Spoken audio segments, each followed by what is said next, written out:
咱拄则听到就是行政院议会了开的记者会，卫福部部长陈时中上新的说明，继续要来关心中国武汉肺炎的疫情愈来愈热岛。中央流行疫情指挥中心宣布全面暂停中国各省市的旅客入境。假使若是这阵啊捌去过中国香港也有澳门的人要入境，等来到台湾了，就要隔离14天。陆委会嘛，甲中国算作是红色旅游警戒所在。另外，香港、澳门地区是黄色的旅游警戒。 建议大家若无代志，较莫去，安尼啊较安全。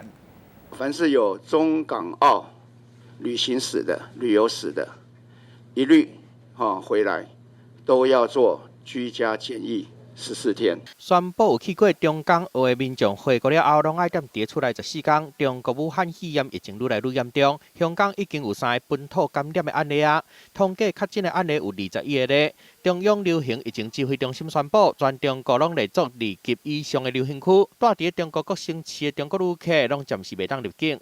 全中国大陆现在宣布为红色的旅游警示，就是请大家不要前往。港澳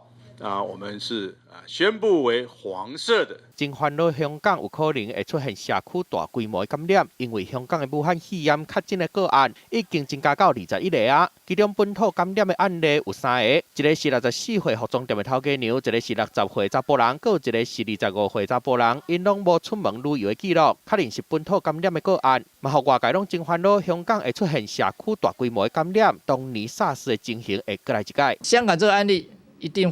可能会爆发社区感，可能会更多了。 因为他当发现这些病人有症状的时候呢，他之前就已经散播到